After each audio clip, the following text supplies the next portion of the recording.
ganun usap, may itim, 30. Mabilis patakbo ng tao eh. Ayan, may violator, will be apprehended, detention.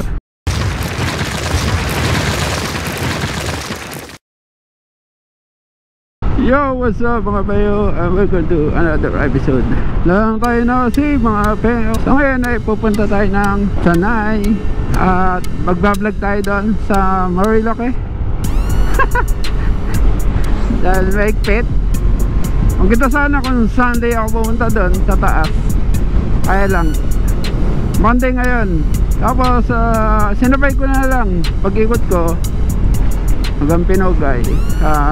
Punta rin naman akong Pinugay, Baras. So daan na tayo ng Marilake. Tignan natin, update natin after 3 weeks nung mangyayari ang Superman accident na kinamatay, nagkabanggaan. Wala akong clip, kaya alam niyo naman yun ang issue nun, yung accident na yun sa Superman sa Manuka, no? So bago yun ay pumunta muna ako ng BPI Tanay. Kukunin ko yung release na BPI ATM card ko kasi na-expire. So nagpapalit pa ako. Kaya lang, kung dati walang maintenance balance, ngayon meron na 3,000. Grabe, ilang biyahe ko rin yun, yung 3,000 na yan. Kaya lang, benefit nun, tataas yung ATM withdrawals natin from 20,000. Kaya nating mag-withdraw ng up to 100,000. Isa-set kasi yun eh. A few minutes later. Yo, what's up mga pengo? Tapos na tayo sa BPI, mga isang oras din.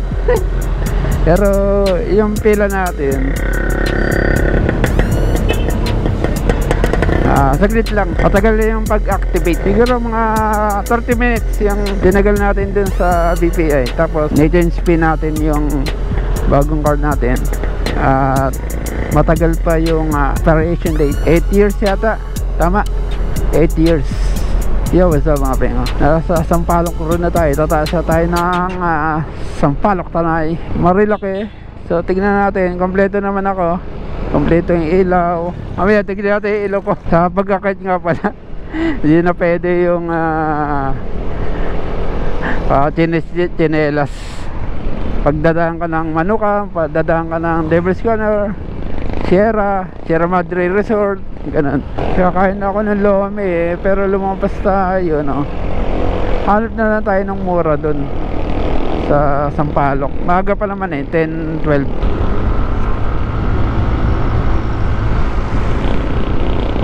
Grabe yung usok.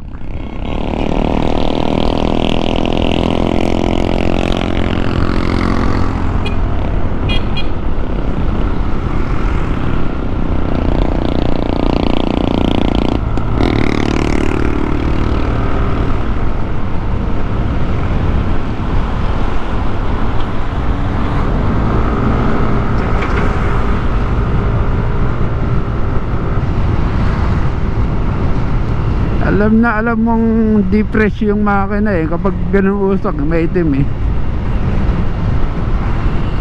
Lakas ang motor natin. Sabi nga, lakas umahon. 49,000 ang mileage ng motor natin. 49,000 kilometer, still kicking.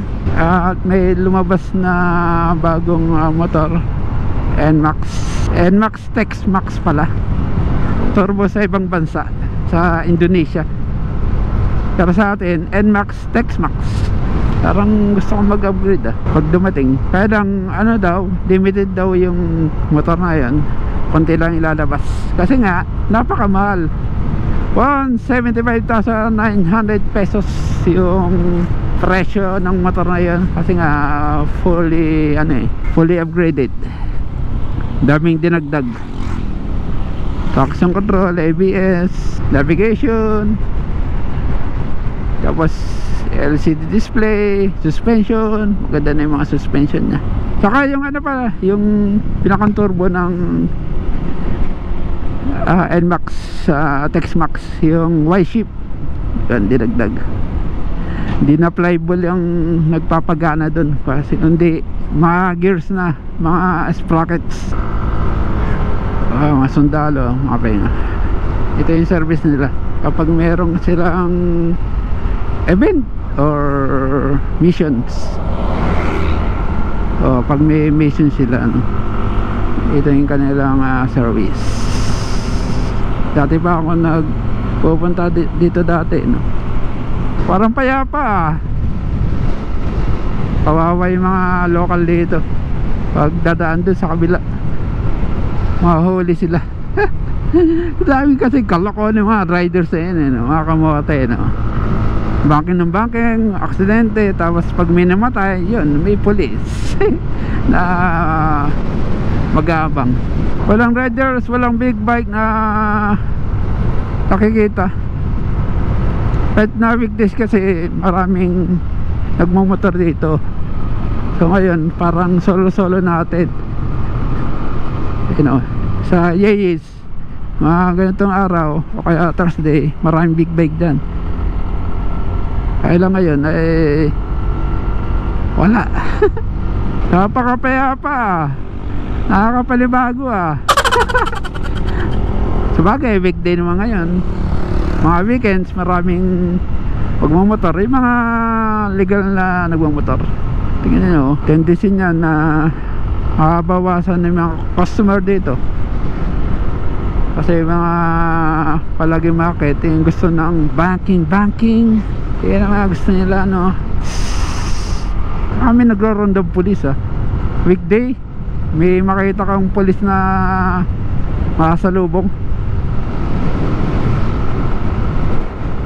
Parang di siya normal na makikita mo yung mga pulis na nagro-ronda. Gusto kong maglomi. Lomi. Alright, lomi. Yan, alright mga penga. Kumain lang tayo ng lomi. Okay naman yung lomi nila, nakakabusog. Pero mas masarap dun sa may Tanay, yung o kaya sa Mabitak, Laguna. Mas masarap ang lomi dun. So ngayon ay simulan natin yung vlog. Update ito na after 3 weeks ng nangyaring Superman accident doon sa may Manukan, dito sa Marilake, sa Sierra Madre Ride Mortesen. Nagsimula yung paghihigpit dito sa Marilake ng January 28 or last week ng January. Tapos hanggang ngayon, nung February 2 may unity ride. Yun, maigpit tayong mga pulis dyan sa Manukan, sa Palo Alto, then sa may Devil's Corner, DC, kung saan maraming sumisemplang. So, ano bang dapat tandaan? O ano bang una natin pag-usapan kung bakit nangyayari? Kasi maraming taon na maraming nagre-racing. Habang tumatagal, palala ng palala. Meron time na naging normal na lang yung mga aksidente, kaya yung mga ibang tao hindi na nag-ride. Yan, 150 lang ganito, 50 kph, safe na safe. Pero kung bumangking sila, 100, 60, 80, depende sa kurba. Tapos racing pa, parang nasa race track. So mamaya di tayo kapander na ganito kabilis. Yung kami na nag-ride dito, safe na safe pa wala pa yung mga kamote. Kami lang yung nangangamote. Pero kami hindi kami pabalik-balik na every week. Minsan kami every week nagda-ride, kaya dito sa Mortesen o kaya dun sa sa Infanta, sa Gerald's Peak o kaya sa Marquez, Bulaguan. Kaya nagra-ride kami dun. Pero safe na safe pa rin yung yung Marilake noon, Big C. Yung unang aksidente sa mga Big C. Tapos nung pinalawak yung Devil's Corner, kasi 2 lane ng yung Devil's Corner na tulad nito, wala pa yung mga gilid na paradaan. ano, safe pa noon kasi 2 lanes lang eh.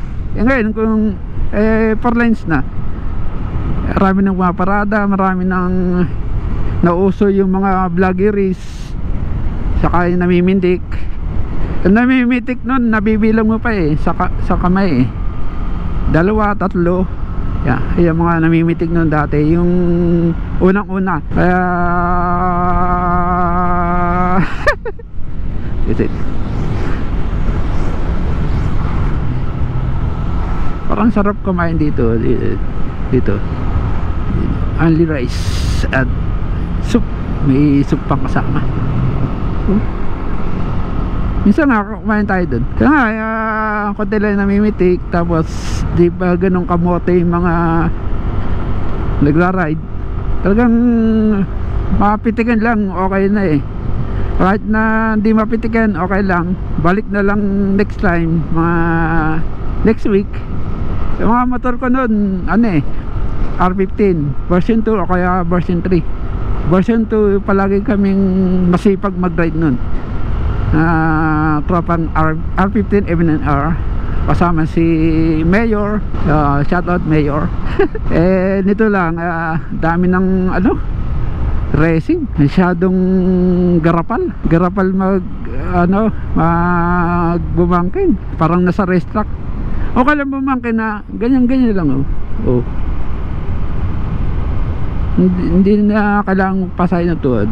Pasalanan ito ng mga ano eh, naka sa X25R eh, kumikislap yung tuhod. Grabe, kumikislap yung tuhod.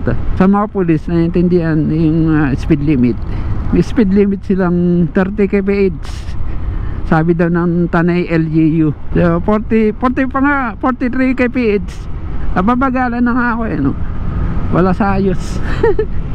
Parang nasa city yung 30 kph yan. Di applicable sa mga highway. Sa highway, mga 50. Kahit na meron siyang cornering, yan, kahit 50 kph lang, okay na. Kung sabihin mo 30 kph, parang malabo eh, no? Kainip siya. Mga 50 to 80 kph, pwede na. Pag tight cornering, tulad ng Devil's Corner, yan, pwede kang 30 kaya 40. Parang mahirap mag-ride ng ganyan kabilis ah. Yan, may nag-ride pa rin naman. Update to update. Nag-ride pa rin naman. Yun, ang abilis pa nga yung NMAX eh. Pag-alala natin experience natin yung 30 kph 49. Pero itong video na to, meron tayong GPS na i-on natin para pinakang sticker, malagyan natin yung speedometer bukod dito. 30, 36. Yan, ganyan kabagal, putang ina. Mabilis patakbo ng tao eh. Sorry, napapamura tayo. Alanganin, pag nasa traffic pwede yung 30 kph. Pero kapag ganitong highway, no, it's a bad. Bagay, wala na tayong magagawa kasi yun ang gusto nila ng LGU, yung 30 kph. So pansin natin na bago or any poster na nilagay nila. Sa kompleto tayo lisensya o RCR. Tingnan natin, may outpost na kasi dito eh, kaya katorga na magbagal ka lang ano. Yeah, 48. Tingnan natin pag may nakatayo dyan. Pangkaraniwan mga alas 7, ayan, may violators will be apprehended. Devil's Corner. Nakita nyo ba yung Manokan? Walang tao. Kahit na weekday kasi merong ano eh, tumatambay doon na isa, dalawa. Ngayon zero tambay. Dapat nga mga weekends ako mag-ride ano, para makita natin update. Nakita nyo ba yung nasa loob ko? Ang bagal na. Talagang takbon chabi lang, walang nagde-racing. Mabilis pa nga yung mga kotse eh. Yeah, may naka open pipe. Yan, binabagtas natin itong Devil's Corner. Ito yung Devil's Corner na maraming aksidente. Yan, nagbabantay pa rin oh. Yan, traffic discipline zone violated sa revoke. Yan, may pulis pa rin na nagbabantay. Pero hindi pinapansin siguro yung mga open pipe. Wala nang namimitik. Siguro sa weekends meron. Yung sa weekends meron namimitik. Yung baril na pipitikan ka, pipicturean ka, may ticket. Kahit ano yan no contact apprehensions. O ano ang tawag doon. Basta no contact siya. Basta pagkapitik mo siyang ganun, bilalabas na printed na picture saka anong violations. Kaya delikado mabilis, diba? Di man katulad sa ano ito, sa city na may nagtatago. Saan ka magtatago rito? Kita mo yung mga tao rito. Nakita mo ba yung barikada na ano, nakaharang? Tapos binabalitaan ako yung nagbabike, tumama dun sa barikada sa Manukan, yung harang. Kasi walang ilaw. Dapat may ilaw yun or reflectorized na sticker. Ang babait dapat dito 30. Yan, mga ganyang likuan 30. Yan ang babait maybe 2 months gawin natin weekends yung aking ride dito para makita lang natin kung kumusta na yung Marilaki. Ano ba yung bawal dito? Maraming kuliblo na yan. Bago lang yan nung nagka-Superman accident. Marilaki Highway nakalagay, traffic discipline zone. Yan, kailangan na kalmado tayo. Violators will be apprehended and the driver's license will be recommended to be revoked. Kapag nahuli kang nagre-racing dito, yan, pwedeng ma-revoke yung lisensya mo. Yung lisensya kasi yan, di yan sa atin, parang pinairal lang sa atin, di natin siya pag-aari. Kaya pwedeng kunin ng LTO yan. Wala na bang namimitik? Ano kayo ngayon? So, bawal ang walang papel ang motor. Walang ORCR, bawal kayo ditong tumaan. Walang lisensya, bawal dun. Nung nag-Superman yung namatay daw, ayon sa balita, sabi lang pero hindi ko sure kung totoo, wala daw lisensya. Grabe kung bumangking side on tuod tapos walang lisensya. Di ako marunong magpa-side na tuod kasi takot ako gastos. Nabuti natin. Ano pa, walang lisensya, kompleto yung ilaw, yung plaka dapat nakalitaw, nakatayo. Hindi yung bawal dito yung nakatago, nakakadod sa 6R ko. Open muffler, subjective, depende sa naninita. Siguro pag may LTO nakasama, bawal. Pero kapag police lang, understandable. Pero yung 30 km sa big bike, gagamit akong big bike, pambira, napakahirap nun. Isang piga ko, 100 na yun sa big bike. Kaya 50 kalatin throttle, 50 kph na paano pa kayong 30? Hindi ka napipiga. Mababait, mga penyo, walang namimitik. Kahit isa. Nasaan na kayo? Where na you? Tatlo na naman yung babantayin mong checkpoint na naka-outpost yung mga police, LTO, SPG pag weekends. Yun ay Manukan, Devil's Corner, or kaya DC, saka sa Palo Alto. Diyan lang naman. Pero nakakapanibago ang linis na ng Manukan, ang linis na ng Devil's Corner. Yan naman, render lang dito, 30, 40 nga. Hindi ko mapatrenta, pakahirap. Hirap kunin ng rentang takbo. Yun nga, 50 kph na yung kotse, no? Dahil nga aahon, kailangan medyo merong speed. Ito na yung update, mga kapeng. So February 10, 2025, sa murang baga natin si Paris Banking, nasa lubong natin. Hindi na maka-banking, walang namimitik. Siguro weekends o kaya hanggang tanghali merong andito nakatambay ng mga polis at SPG LTO. Weekends. Ngayong weekdays wala naman, safe. mga 1 buwan, 2 buwan, wala na naman yan. Marami namang mga ngamote.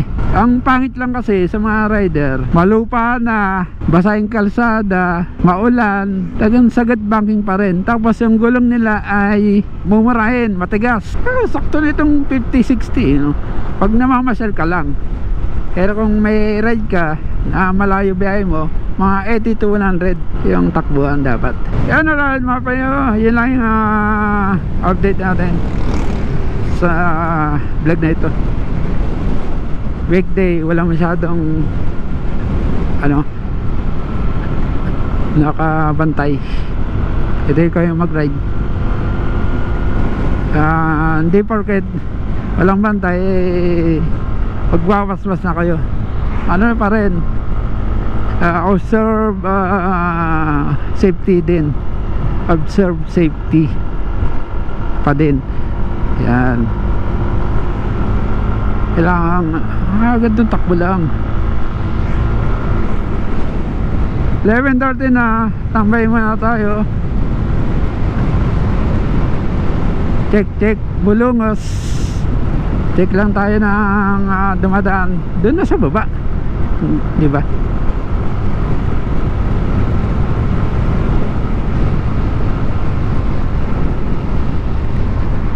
Alright, yung Bulusok, magandang remekta dito eh. Meron na tayong 51 kilan. Meron na tayong 51.4 kilometer na ride. Tapos yung ating fuel consumption ay 37. Kasi nga ang bagal natin. Saka umakit pa tayo. Ayun, may pulis. Tagang aktibo yung pulis ngayon eh, no? Dito sa Marilaki. Alright mga payo, hanggang sa muli sa another episode. Stay safe and ride safe always, and bye bye. Nakatambay pa ako eh, no? Dito sa may puno. Nakatambay tayo dito kung may dadaan big bike. Yeah, dito tayo. Alright.